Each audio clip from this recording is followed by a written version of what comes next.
Hi, I'm Charis Cotter, and today I'm going to be reading to you from my latest book, The Dollhouse, a ghost story.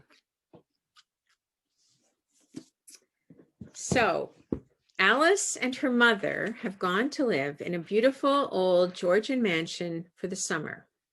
Alice's mother is a nurse, and she's been hired to look after Mrs. Bishop, the elderly owner of the house who has broken her leg.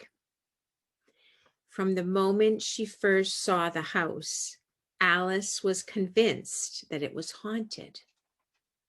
This chapter takes place on Alice's very first night in the house. She's sleeping in a luxurious room in a four-poster bed that has an old-fashioned china doll lying on the pillow. It's chapter 6, and it's called The Ghost Room.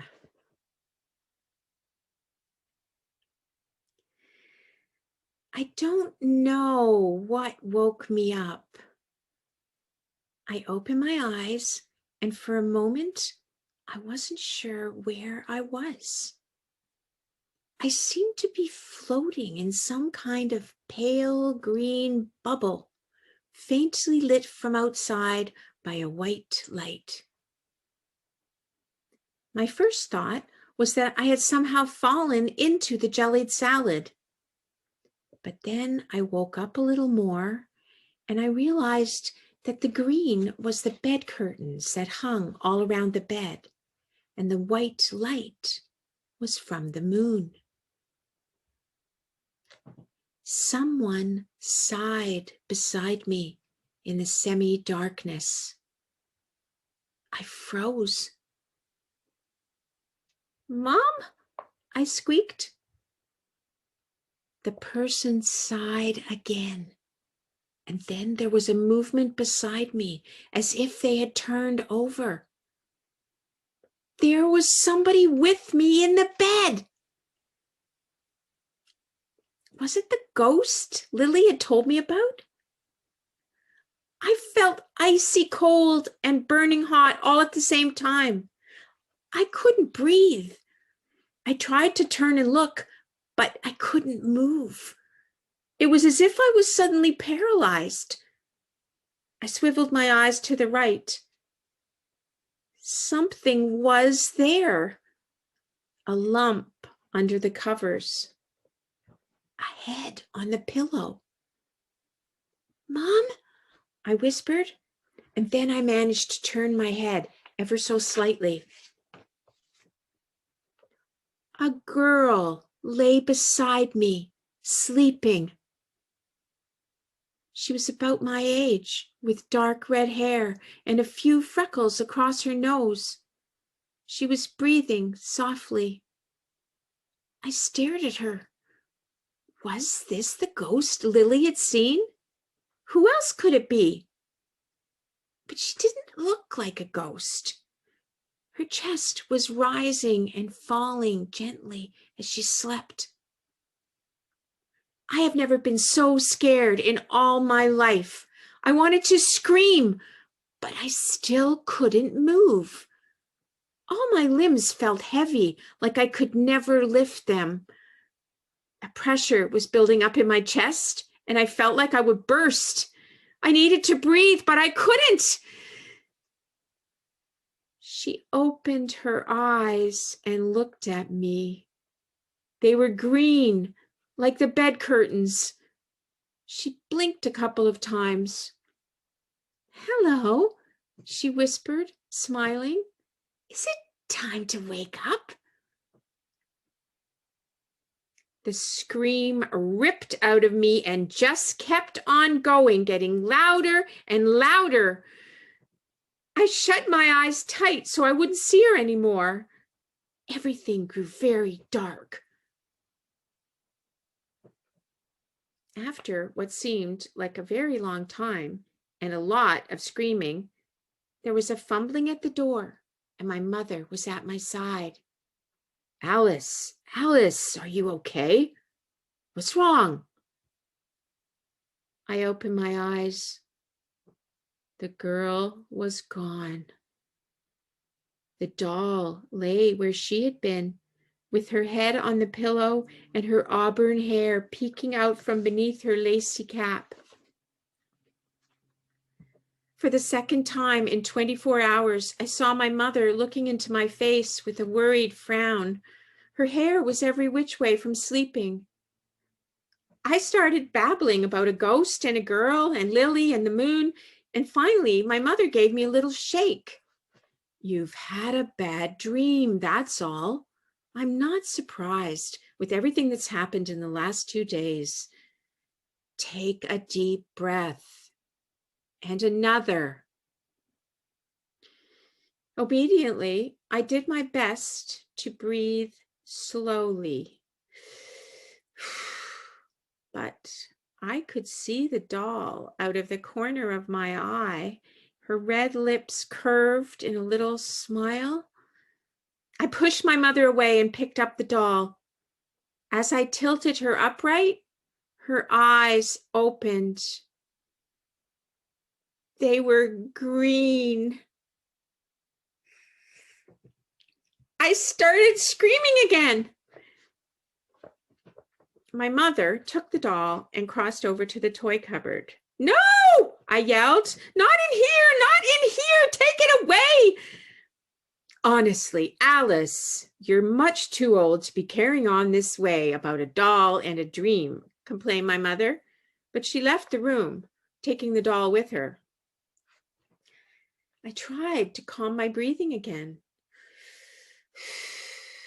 I could see the moon through the window, a silver ball, almost completely round. Scrambling out of bed, I went over and crouched on the window seat. I wrapped the green afghan around my shoulders and looked out at the moon. It had crossed the sky while I slept.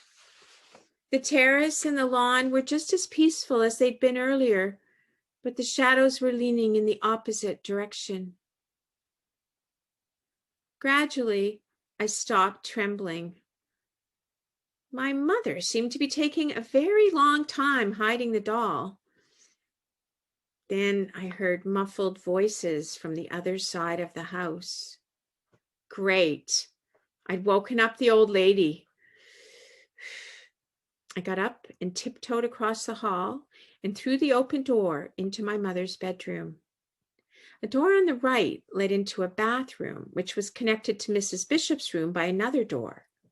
I crept in and stood, half hidden by the bathroom door, watching my mother bending over another 4-poster bed, larger than mine, talking to someone lying there under a blue bedspread.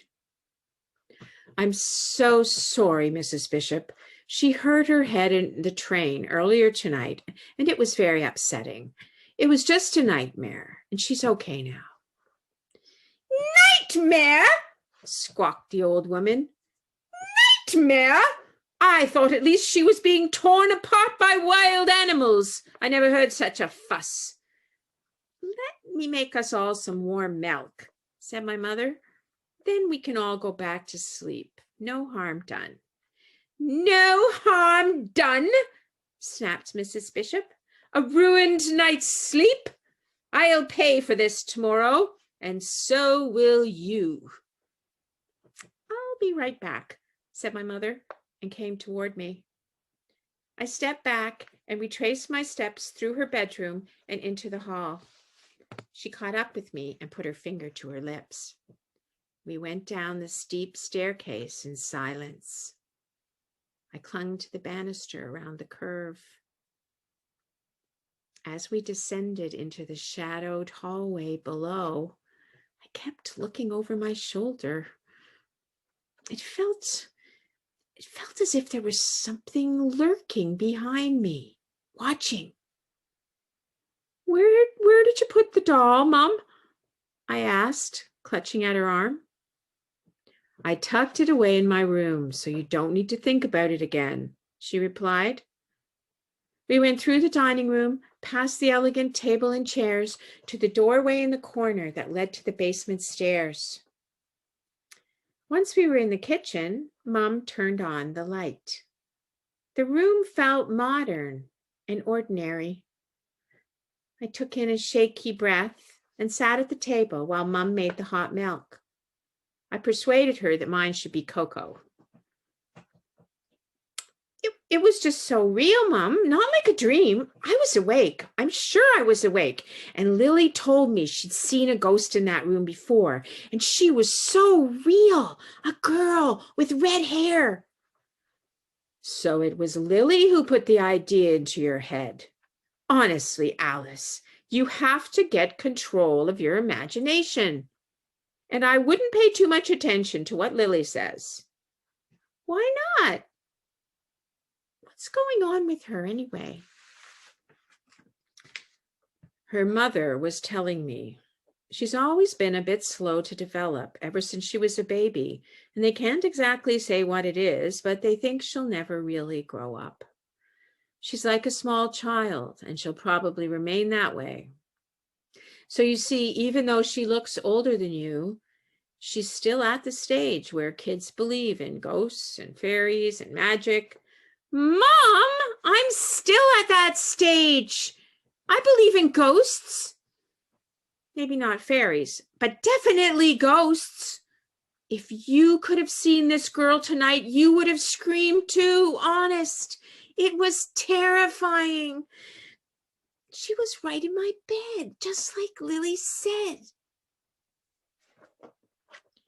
Mom prepared a tray with 3 mugs and some of the homemade oatmeal cookies that were left from Mary's lunch. Turn out the light, Alice, she said, heading for the stairs. You had a nightmare, that's all, and you imagined the doll was a girl sleeping in your bed. You need to get some rest, and tomorrow you'll be laughing about this. No, I won't, I muttered and followed her up the stairs. And that's the end of chapter 6, The Ghost Room. So I hope that's given you just a little taste of what the book is all about. There's the cover again, The Dollhouse, a ghost story, and there's the creepy house. I just wanted to point out that my friends are here. That's Jane and Ruby and Lucy sitting over there. They have been very interested that I wrote a book about a dollhouse, so they've been coming with me to all my events. Okay, so I just wanted to mention before I go that there is a discussion guide on the Tundra website, and it's a discussion guide for use by teachers in classrooms and also for book clubs. So the website is tundrabooks.com, and you can look it up. And I made up the questions, and there's a lot of really interesting themes that come up in this book. So I think that discussion guide is really worth a look. Okay, well, thanks for listening, and I hope that someday soon you're going to read more about what happens to Alice in the big haunted house. Okay, bye for now.